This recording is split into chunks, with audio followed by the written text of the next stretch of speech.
Hi hello வணக்கம் நேயர்களே, இது ரெட்ரோ மூவிஸ். நான் நிலையாள். இன்றைக்கி நம்ம rewind the past Tamil cinema மூவிஸில் பார்க்க போகிற படம் மெல்ல திறந்தது கதவு. 1986 ஆர் சுந்தரராஜன் சார் அவர்களால் இயக்கப்பட்ட இந்த படத்துக்கு MS Viswanathan sir, Ilaiyaraaja sir ரெண்டு பேருமே இசை கொடுத்துருப்பாங்க. அழகான முக்கோண காதல் கதை. வாங்க இந்த படத்தோட கேரக்டர்ஸ் பற்றி பார்க்கலாம். படத்தோட ஹீரோவாக மோகன் சார் சுப்பிரமணியங்கிற கேரக்டரில் பண்ணியிருப்பாங்க. அமலா மேடம் நூர்ஜஹான்கிற கேரக்டர்லையும், ராதா மேடம் துளசிங்கிற கேரக்டர்லையும், விசு சார் வந்து துளசியோட அப்பாவாகவும், கமலா கமேஷ் மேடம் துளசியோட அம்மாவாகவும் நடிச்சிருப்பாங்க. இதை Senthil sir, Charlie sir, Chinni Jayanth சார்லாம் ஒரு சின்ன சின்ன ரோல்ஸில் வருவாங்க. ஜிகே வெங்கடேஷுங்கிறவங்க மோகன் சாரோட அப்பாவாக நடிச்சிருப்பாங்க. வாங்க இந்த படத்தோட கதை சுருக்கத்தை இப்போ பார்க்கலாம். ஆரம்பிக்கும் போதே துளசி கேரக்டர் அறிமுகம் பண்ணுறாங்க. ராதா மேடம் கோயிலில் சாமி கும்பிட்டுட்டு இருக்காங்க. அப்போ அவங்க வர குட்டி பசங்கள்லாம் அவங்க மாமா கிட்டேருந்து வந்த கடிதத்தை அவங்கக்கிட்ட கொடுக்குறாங்க. அதை பார்க்கவுமே துளசிக்கு ரொம்ப சந்தோஷம். மாமா மேலே அவ்வளோ பிரியம்.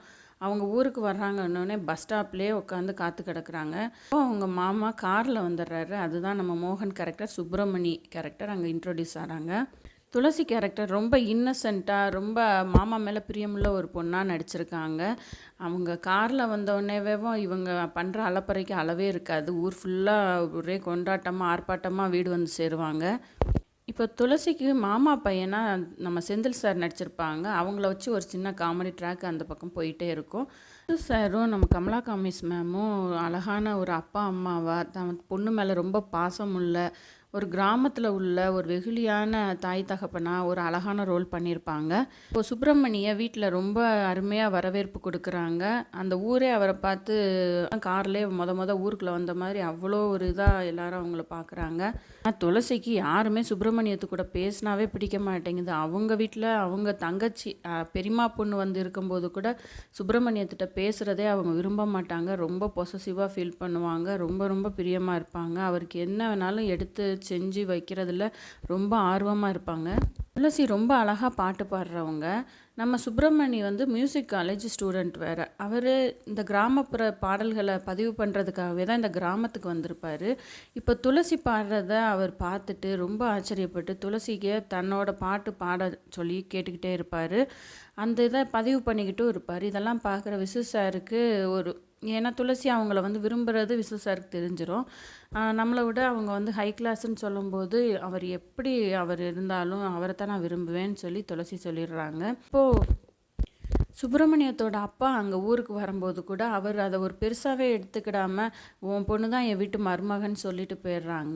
இதுக்கு நடுவில் விசு சாருக்கு மாரடைப்பு ஏற்பட்டு அவங்க இறக்க போகிற தருவாயில் அவங்க சுப்பிரமணியத்தை கூப்பிட்டு என் பொண்ணை நீங்கள் தான் பார்த்துக்கணுன்னு சொல்கிறாங்க.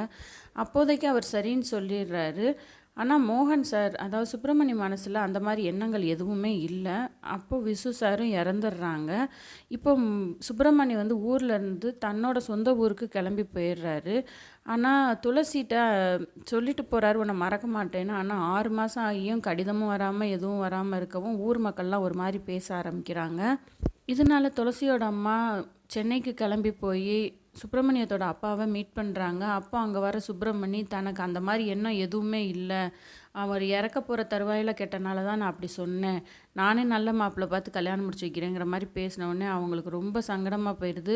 ஊருக்கு வர வழியிலே பஸ்லேயே அவங்க இறந்துடுறாங்க. துளசி இப்போ வந்து அனாதையாக நிற்கிறாங்க. இப்போது தனக்கு ஒரே சொந்தமாக இருக்கிற மாமா வீட்டை தேடி துளசி போகிறாங்க. அங்கே போன உடனே தான் அவங்களுக்கு தெரியுது சுப்பிரமணி தன்னை விரும்பவே இல்லைன்னு. அதனால் அவங்க பெட்டியை எடுத்துகிட்டு திருப்பி ஊர் பார்க்க கிளம்ப போகும்போது அவங்க மாமா தடுத்து நிறுத்துறாரு. கண்டிப்பாக நீ அவன் மனசில் இடம் பிடிக்கணும், அவன் மனசில் ஏதோ ஒரு குறை இருக்குது, அது என்னன்னு கண்டுபிடிச்சேன்னா நீ கண்டிப்பாக அவனை கல்யாணம் முடிச்சுக்கலான்னு சொல்கிறாரு. அப்போது அந்த வீட்டு வேலைக்காரன் சொல்கிறாங்க சில இன்ஃபர்மேஷன். அதாவது சுப்பிரமணி வந்து ஒரு பங்களா வீடு, அவங்களுக்குன்னு இருக்கிற பங்களா வீட்டுக்கு போகிறதாவும், அங்கே ஒரு பொண்ணோட குரல் பாட்டு சத்தம் கேட்டுக்கிட்டே இருக்கிறதாவும், அங்கே வேறு யாரும் போகாததாகவும் சொல்கிறாரு.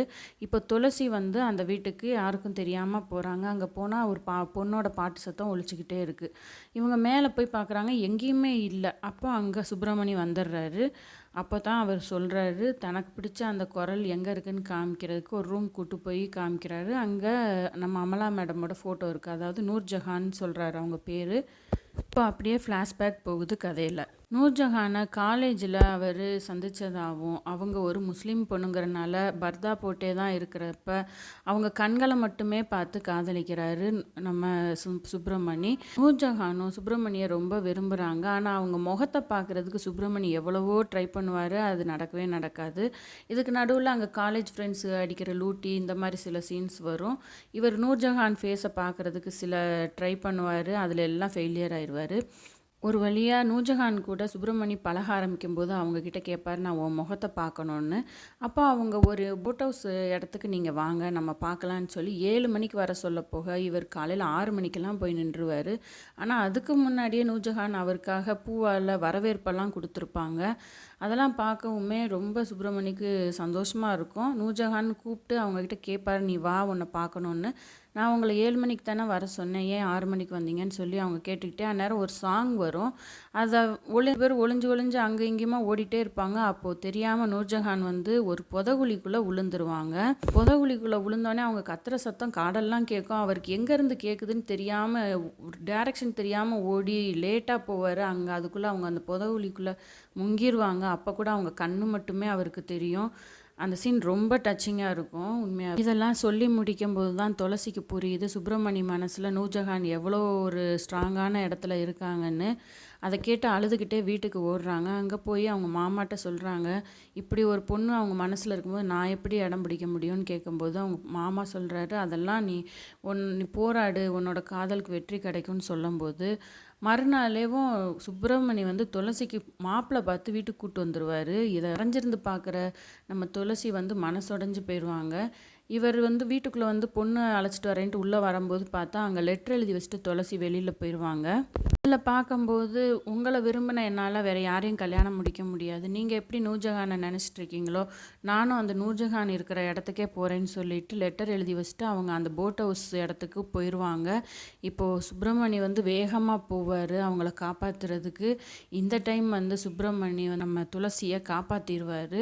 இப்போ அவர் மனசில் இந்த பாரமே குறைஞ்சிரும். அவர் நம்ம துளசியை நல்லபடியாக ஏற்றுக்கிடுவார். இப்படித்தான் இந்த படம் நல்லபடியாக முடிவடையுதுங்க. இந்த படத்தில் வர கேரக்டர்ஸ் மோகன் சாராக இருக்கட்டும், நம்ம அமலா மேடமாக இருக்கட்டும், ராதா மேடமாக இருக்கட்டும், ஒவ்வொருத்தரும் அவங்க கேரக்டரை ரொம்ப அழகாக உணர்ந்து அவ்வளோ சூப்பராக நடிச்சிருப்பாங்க. இந்த படம் இப்போ வரைக்கும் யாரும் பார்க்காம இருக்கிறதுக்கு சான்ஸே கிடையாது. அப்படி யாராவது பார்க்காம இருந்தீங்கன்னா ஒரு தடவையாவது பாருங்கள். ரொம்ப அருமையான படம். பாடல்கள் ஒன்றொன்றும் அவ்வளோ அருமையாக இருக்கும். இதோட இந்த எபிசோடை முடிச்சுக்கிறேன். இதுக்கப்புறம் வரப்போகிற எபிசோடில் நம்ம மனசை கவர்ந்த இன்னொரு படத்தோடு உங்களை வந்து சந்திக்கிறேன். நன்றி, வணக்கம்.